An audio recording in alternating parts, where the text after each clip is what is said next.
მე ამ სავარზე სიმართლის სკამბად მოუნათლავდი და არ ვზივარ საბრალდებო სკამზე. ამისთვის მადლობა მამაჩემს. ბესიკ ხარძიანის ისტორია დღეს მისმა შვილმა მოყვა. ისტორია, რომელიც 2006 წლიდან იწყება ქონების უკანონო ჩამორთმევის, უსამართლოდ დაკავების და ციხეში წამების არაერთ ეპიზოდს მოიცავს. ბესიკ ხარძიანი დღეს ცოცხალი აღარა. მისი ვაჟი კი იხსენებს, რომ მამამის 5 მილიონი ლარის მიტანა მაშინ პირადად გენპროკურორმა ადეიშვილმა მოსთხოვა. კუსტპისწილების დათმობის მიზნით ზეწოლა კი უკვე 2011 წლიდან დაიწყო.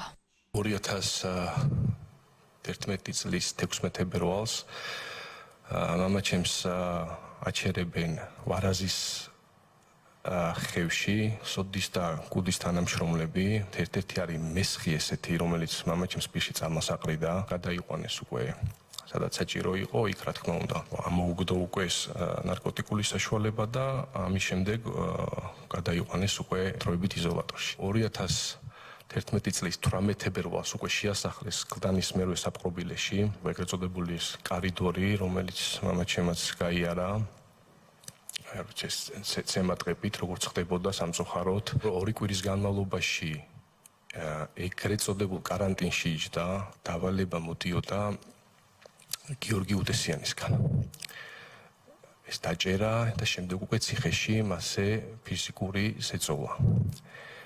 გიორგი უდესიანის ახლო მეგობარი იყო იმდროინდელი კლდანის ციხის დირექტორი ალექსანდრე მუხაძე. დაავალა ვიქტორ ყაჭეიშვილს იმ პერიოდში, რომ 2 სხვადასხვა კამერიდან გამოიყვანა თითო პატიმარი. დაავალეს ამ პატიმრებს ბესო ხარძიანის ასე ვთქვათ, წვალება, წამება, არა ადამიანური მოპყრობა, მენტალურად გატეხვა, ფსიქოლოგიურად გატეხვა და ეს დავალება მათ უნდა შეესრულებინათ. წინააღმდეგ შემთხვევაში ამ ადამიანებს ემუქრებოდნენ გაუპატიურებით. მამაჩემმა საპყრობილე დატოვა 2012 წლის 6 დეკემბერს პატრიარქის შუამდგომლობით, როდესაც მოხდა პოლიტიკური ცვლილებები. კომისიის წევრებმა უმცროს ხარძიანს ყველაზე მეტი კითხვა ციხეში მომხდარ წამების ფაქტებზე და დამკვეთებზე დაუსვეს. ითქვა, რომ ფიზიკურ და მორალურ შეურაცხყოფაში მთელი სისტემა მონაწილეობდა. როცა ის იფორმებდა ამ წილებს, თავისი ინტერესით მოქმედებდა თუ ვინმე იდგა მის უკან. სოდი, კუდი, ჩართული ყავს, ეს ხო სისტემის ის არის. ეხლა ის წილები გიორგი უდესიანს მერე სად უნდა გაენაწილებინა თუ არ უნდა გაენაწილებინა, ეს უკვე ცალკე ამბავია. გიორგი უდესიანის პატიმარი იყო ბესო ხარძიანი. პირადი პატიმარი იყო. ვინ იყო მაშინ გიორგი უდესიანი?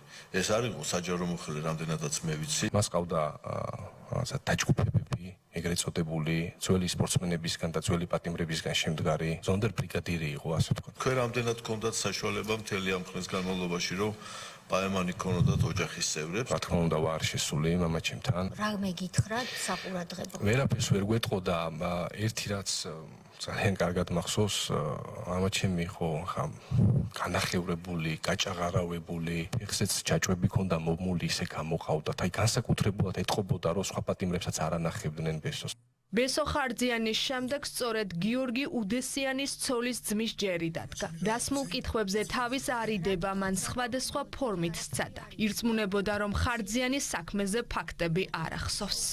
ცნობილია თუ არა, რომ კუსტბის წილები ბესარიონ ხარძიანს თქვენი ოჯახის წევრმა გიორგი უდესიანმა ნომერ მერვე კლდანის დაწესებულებაში წამების გზით დაათმობინა. არა, ჩემთვის ცნობილი არ არის. თქვენთვის თუ არის ცნობილი, რომ გიორგი უდესიანის დავალებით კლდანის დაწესებულებაში ბესარიონ ხარძიანს სისტემატურად აწამებდნენ და სთხოვდნენ კუსტბის წილების გიორგი უდესიანზე გადაფორმებას.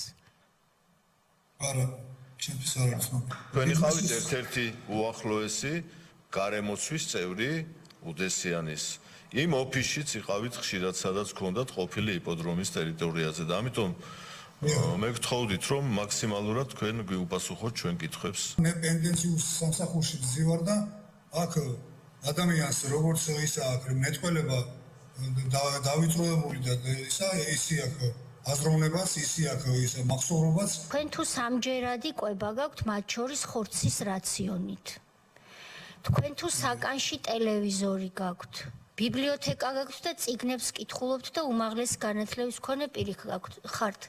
რომელი მახსოვრობის დაქვეითებაზე და დაბლაგვებაზე მესაუბრებით, ხო არ იცით? ჩვენ მოვისმინეთ თქვენგან თითქოს და 2012 წლამდე არაფერი არ იცით, არაფერი არ გინახავთ, ჭორია ის რომ თურმე ესო ხარძიანი აწამეს თქვენი ოჯახის წევრის გიორგი უდესიანის დავალებით და ასე შემდეგ.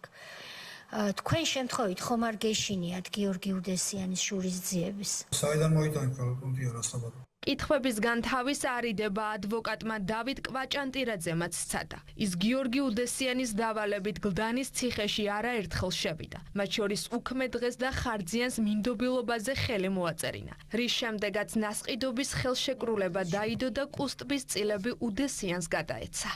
როცა მიგზავნილის ფუნქციას ასრულებდა ადვოკატი. ასეთი ადვოკატები შედიოდნენ ხოლმე ციხეში არასამუშაო საათებში ან უქმე დღეს. გავრცელდა ინფორმაცია, რომ თითქოს ხარძიანის საქმეზეც ასეთი რამ უნდა ყოფილიყო მომხდარი. უქმე დღესაც შევედი ჩვეულებრივ რეჟიმში. დამირეკა ბატონმა გიორგი უდესიანმა და მითხრა, რომ რაღაც აი მინდობილობასთან დაკავშირებით შეიძლება ვინ უნდა ყოფილიყო ეს პირი. სასწრაფოდ იყო ბატონ ბესოსთან რაღაცაზე დასალაპარაკებელი. მე უთხარი ვკითხე რომ უქმე დღე რო არის, თქვათ ეს როგორ იქნება. მან მითხრა ბატონმა გიორგიმ რომ ამის პრობლემა არ იქნება. იცით რომ მერვე საპყრობილე იყო სასაკლაო და ეს იცოდა საქართველოს ყველა მოქალაქემ, არათუ ადვოკატმა რომელსაც ხშირად უწევდა იქ შესვლა. ეჭვი არ გაგიჩნდათ კლიენტის ინტერესი სად დაინახეთ? გუწფელი ხართ როცა ამბობთ კლიენტის ინტერესზე თუ შეკრული იყავით მხარესთან? შეხვდით ბესო ხარძიანს, რამ ეწერა იმ წერილში, რომელიც თქვენ იქიდან გამოიტანეთ? არ ვიცი, მე არ წამიკითხავს. ვინ დაწერა ეს წერილი? არ მახსოვს. ის რაც მას არ ახსოვს სასამართლოს განაჩენში წერია. ხარძიანის ოჯახის ადვოკატმა განმარტა, რომ წერილით ხარძიანმა წილების დათმობაზე თანხმობა განაცხადა. ადვოკატმა ამ პროცესში წინა ხელისუფლების მაღალ ჩინოსნების მონაწილეობაზეც ისაუბრა.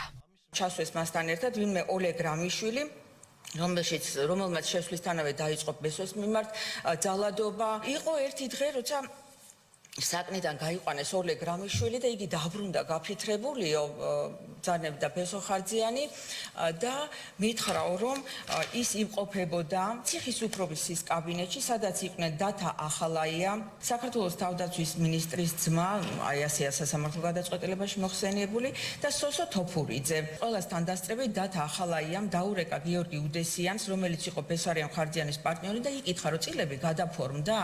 როგორც ჩანს, პასუხი უარყოფითი მიიღო, ამიტომ მოუბრუნდა პატიმარს და უთხრა, რომ ბესარიონ ხარძიანი ისეთ მდგომარეობაში ჩააყენეთ, რომ წილები გადააფორმოს და თუ საჭირო გახდება, ისე უნდა ეცემათ, რომ გონება დაეკარგათ და გაეუპატიურებინათ. ხარძიანის ოჯახმა წართმეული წილები 2012 წლის შემდეგ ნაწილობრივ დაიბრუნა. თუმცა საქმის რამდენიმე ეპიზოდი ჯერ კიდევ სააპელაციო სასამართლოში განიხილება. თავად ბიზნესმენი ბესიკ ხარძიანი კი 2015 წელს საკუთარ სახლთან დაქირავებულმა ქილერმა მოკლა.